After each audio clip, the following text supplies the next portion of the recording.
সামনে রমজান চলছে।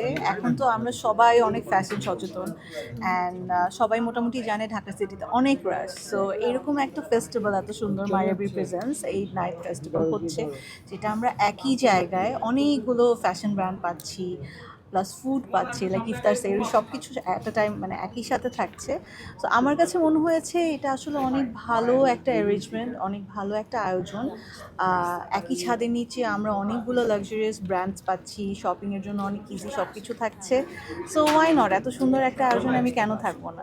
আচ্ছা, ঈদের শপিং একটু স্পেশাল হয় বিশেষ করে তারকাদের জন্য। এখন আপনারা যেই ফ্যাশন ব্র্যান্ডগুলোর এখানে উদ্বোধন করতে এসেছেন, আমরা জানি যে তারকারা একটু পশ লাইফ লিড করে, বিদেশ থেকে শপিং করে। অ্যাকচুয়ালি আপনারা এইসব জায়গা থেকে ঈদের শপিংটা করেন কিনা? এটা আসলে ভুল একটা কনসেপ্ট। আমি বলবো যে তারকারা বিদেশ থেকে শপিং করে, এছাড়া করে না। আমি যেমন সব জায়গা থেকে শপিং করতে কমফোর্টেবল। আর এত সুন্দর একটা আয়োজন হচ্ছে, আমি তো বললামই এখানে অনেক পাকিস্তানি ব্র্যান্ডস এসছে। আমার তো পার্সোনালি পাকিস্তানি ব্র্যান্ডস খুব পছন্দ। খুব সুন্দর সুন্দর কামিজ উঠেছে, আমি দেখলাম আউটফিটস, জুয়েলারি সব কিছু।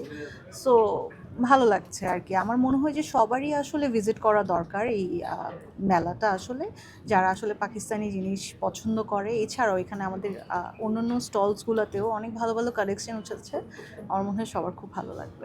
আপনি এবং আপনারা নিচে ঘুরে ঘুরে দেখছিলেন এখানকার যে পোশাকগুলো আছে, এগুলো আপনাকে কতটা আকর্ষণ করেছে, বা এরকম হয়েছে কিনা যে এটা যদি আমি নিয়ে যেতে পারতাম?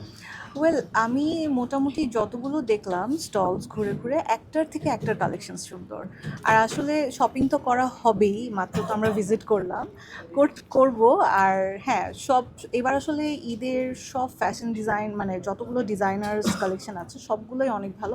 একটার থেকে আরেকটা সুন্দর মনে হচ্ছে দেখে, যে হ্যাঁ আসলে সবগুলো একটা থেকে একটা সুন্দর, কনফিউজড হয়ে যাওয়ার মতো। আচ্ছা, আপনার কাছে শেষ প্রশ্ন যে আপনার শপিং এর কি অবস্থা এবার ঈদে? আমার শপিং তো এখনো শুরু হয়নি, শুরু হবে। এবার আমার মেয়ের জন্য অনেক শপিং করা হয়েছে। আর আজকে আমি এসেছি যেহেতু এই মেলাতে, সো ডেফিনেটলি এখান থেকে আমার অনেক শপিং করা হবে। আমরা সবার থেকে এই যে পাশে আপনার দিঘি দাঁড়িয়ে আছে, আসলে আপনি দিঘির অভিনয় ছোটবেলাও দেখেছেন, এখন দিঘি বড় হয়ে গিয়েছে, একটু বলবেন, পাশেই তো দাঁড়িয়ে আছে। দিঘি আসলে অনেক মিষ্টি একটা মেয়ে। ও ছোটবেলায় অনেক মিষ্টি ছিল, এখনো অনেক মিষ্টি আছে। ও ছোটবেলায় অনেক সুন্দর সুন্দর কাজ করেছে, এখনো অনেক ভালো ভালো কাজ উপহার দিচ্ছে। সো আমি দিঘির জন্য বলবো বেস্ট উইশেস, অনেক অনেক দোয়া, অনেক ভালো থাকুক। শখের কাছে জিজ্ঞেস করতেছি, শখের সামনে ঈদের সামনে কোনো কাজ হচ্ছে নাকি? হ্যাঁ, ঈদের জন্য আমার অলরেডি 4টা ফিকশন করা হয়ে গিয়েছে, এছাড়া নাচের কিছু প্রোগ্রাম যাবে। এই তো। ঈদের মধ্যে ঈদের মধ্যে কি রান্না হচ্ছে? ওয়েল, ঈদে তো ওই যে স্পেশাল একটু আইটেম রান্না করা হয়, লাইক শাহি শাহি রান্না। আর আমি যেহেতু একটু মিষ্টি পছন্দ করি, ডেজার্ট আর মিষ্টি বানাতেও খুব পছন্দ করি, সো আমার স্পেশাল আইটেম থাকবে হচ্ছে ডেজার্ট। আমি ডেজার্ট আইটেমগুলো বেশি রান্না করব। রোজা চলছে, মুড়ি ভর্তার মধ্যে জিলাপি দেওয়া হয় নাকি? না, আমি আসলে জিলাপি ছাড়া মুড়ি ভর্তা পছন্দ করি। একটু বাড়ির সকল কাছে আসি, একে একে আপনার নিচে। আপু একটু যাই, আপুটা শেষ করি।